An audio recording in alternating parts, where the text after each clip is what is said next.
ବିବାହିତ ସ୍ତ୍ରୀମାନେ ନିଶ୍ଚିତ ଦେଖନ୍ତୁ।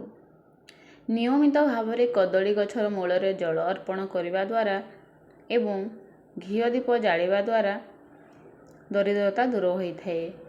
ଯଦି ଚାକିରି ପାଇଁ କୌଣସି ସ୍ଥାନକୁ ଯିବାକୁ ଥାଏ ତେବେ ଗୋଟିଏ ଲେମ୍ବୁରେ 4ଟି ଲବଙ୍ଗ ଲଗାଇ ସାଙ୍ଗରେ ନେଇକି ଯିବା ଦ୍ୱାରା ଶୁଭ ଫଳ ପ୍ରାପ୍ତ ହୋଇଥାଏ।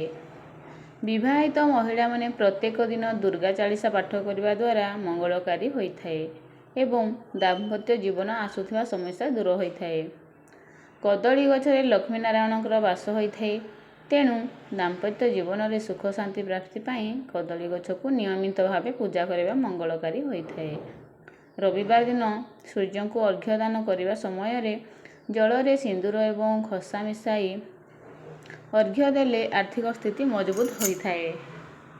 ଶନିବାର ଦିନ ଝାଡ଼ୁ କିଣିବା ଶୁଭ ହୋଇଥାଏ ଏବଂ ସେହି ଝାଡ଼ୁର ଘର ସଫା କଲେ ମଙ୍ଗଳକାରୀ ହୋଇଥାଏ ଏବଂ ଆର୍ଥିକ ସ୍ଥିତି ଭଲ ରହିଥାଏ। ବିବାହଯୋଗ୍ୟ କନ୍ୟାର ତକିଆ ତଳେ ହଳଦୀ ଖଣ୍ଡକୁ ହଳଦିଆ କପଡ଼ାରେ ବାନ୍ଧି ରଖୁବା ଦ୍ୱାରା ତାଙ୍କ ପାଇଁ ବିବାହ ପ୍ରସ୍ତାବ ଆସିଥାଏ। ଟିକେ ଲୁଣ ନେଇ ମୁଣ୍ଡ ଚାରିପଟେ ବୁଲାଇ ବାହାରକୁ ଫିଙ୍ଗିଦେଲେ ଅଶୁଭ ଦୃଷ୍ଟି କଟିଯାଏ। କାନ ମଧ୍ୟରେ ଯେଉଁ ଲୋକର କଳା ଯାଇ ରହିଥାଏ ସେ ଲୋକ ସୁଖ ସମ୍ପଦ ପ୍ରାପ୍ତ କରିଥାଏ। ତ ଆଜି ପାଇଁ ସାଙ୍ଗମାନେ ଏତିକି। ଭିଡ଼ିଓଟି ଯଦି ଭଲ ଲାଗିବ ଲାଇକ୍ ସେୟାର କମେଣ୍ଟ କରିବା ପାଇଁ ଜମାରୁ ଭୁଲିବେନି। ଚ୍ୟାନେଲରେ ଯେଉଁମାନେ ନୂଆ ଅଛନ୍ତି ପ୍ଲିଜ୍ ଚ୍ୟାନେଲକୁ ସବସ୍କ୍ରାଇବ୍ କରିଦିଅନ୍ତୁ। ନିଜ ଘରର ମନ୍ଦିର ବା ଠାକୁର ଘର ସମ୍ବନ୍ଧୀୟ କିଛି ନିୟମ।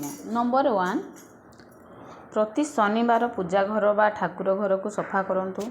ନମ୍ବର 2, ପୂଜା ଘର ବା ଠାକୁର ଘରକୁ ସଫା କରିବା ପରେ ଗଙ୍ଗା ପାଣି ସିଞ୍ଚନ କରନ୍ତୁ।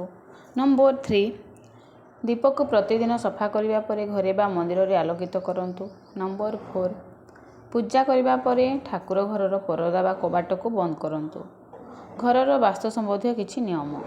ନମ୍ବର 1, ରୋଷେଇ ଘରେ ଲୁଣ କେବେ ବି ସରିବାକୁ ଦିଅନ୍ତୁ ନାହିଁ। ନମ୍ବର 2, ଆଲମାରୀ କିମ୍ବା ଟଙ୍କା ସୁନା ଗହଣା ରଖୁଥିବା ସ୍ଥାନରେ ଭୁଲରେ ବି ଅତର ରଖନ୍ତୁ ନାହିଁ। ନମ୍ବର 3, ନକଲି ଫୁଲ କିମ୍ବା ଗଛ ଘର ଭିତରେ ରଖନ୍ତୁ ନାହିଁ। ନମ୍ବର 4, ଘରେ ବର୍ଷକୁ ଥରେ କିମ୍ବା 2 ଥର କୌଣସି ଯଜ୍ଞ କିମ୍ବା ପୂଜା କରାଯିବା ଆବଶ୍ୟକ। ଏହି ଜିନିଷ ଗୁଡ଼ିକୁ ପର୍ସରେ ରଖିଲେ ଭାଗ୍ୟ ଉଜ୍ଜ୍ୱଳ ହୋଇଥାଏ। ବାସ୍ତୁଶାସ୍ତ୍ରୀଙ୍କ ଅନୁଯାୟୀ ପର୍ସରେ ଏକ ସୁନା କିମ୍ବା ରୂପାର ମୁଦ୍ରା ରଖିବା ଦ୍ୱାରା ଧନ ଆସିଥାଏ। ଦେବୀ ଲକ୍ଷ୍ମୀଙ୍କୁ ଦିଆଯାଇଥିବା ଚାଉଳକୁ ପର୍ସରେ ରଖିବା ଶୁକ୍ରକୁ ମଜବୁତ କରିଥାଏ। ନମ୍ବର 3, କଦାପି ନୋଟ୍ ଏବଂ ମୁଦ୍ରା ଏକାଠି ରଖନ୍ତୁ ନାହିଁ। ସେମାନଙ୍କୁ ସର୍ବଦା ଅଲଗା କରି ପକେଟରେ ରଖନ୍ତୁ। ଭାଗ୍ୟକୁ ନେଇ 3ଟି ବାସ୍ତୁ ଟିପ୍ସ। ନମ୍ବର 1, ପିମ୍ପୁଡ଼ିମାନଙ୍କୁ ଅଟା ଖାଇବାକୁ ଦେଲେ ଋଣରୁ ମୁକ୍ତି ପାଇବାରେ ସାହାଯ୍ୟ କରେ ଏବଂ ଘରେ ସୁଖ ଏବଂ ସୁନ୍ଦରତା ଆଣିଥାଏ। ନମ୍ବର 2, ପକ୍ଷୀମାନଙ୍କୁ ଖାଇବାକୁ ଦେଲେ ନବଗ୍ରହକୁ ମଜବୁତ କରେ ଏବଂ ସମସ୍ତ କାର୍ଯ୍ୟରେ ସଫଳତା ଆଣିଥାଏ। ନମ୍ବର 3, କୁକୁରକୁ ରୁଟି ଖାଇବାକୁ ଦେଲେ ରାହୁ, କେତୁ, ଶନି ଏବଂ ଶତ୍ରୁମାନଙ୍କର ଶାନ୍ତ ରଖେ ଟଙ୍କା ପାଇବା ପାଇଁ ପ୍ରତିକାର। ନମ୍ବର 1, ସକାଳୁ ଉଠିବା ମାତ୍ରେ ଶଯ୍ୟାକୁ ଠିକ୍ କର। ଖାଇବା ପରେ ଥାଳିରେ ହାତ ଧୁଅନ୍ତୁ ନାହିଁ। ଖାଲି ହାତରେ ମନ୍ଦିରକୁ ଯାଆନ୍ତୁ ନାହିଁ। ଚପଲ ଏବଂ ଜୋତାକୁ କଦାପି ଓଲଟାଇ ପକାନ୍ତୁ ନାହିଁ। ଦକ୍ଷିଣ ଆଡ଼କୁ ପାଦ ଦେଇ ଶୁଅନ୍ତୁ ନାହିଁ। ଦୁର୍ଭାଗ୍ୟର 4ଟି କାରଣ।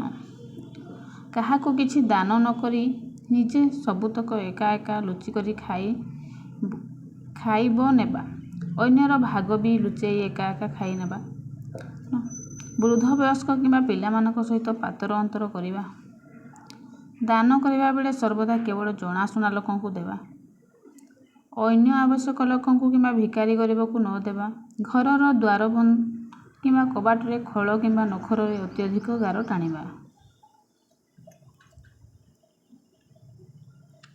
ତ ଆଜି ପାଇଁ ଏତିକି।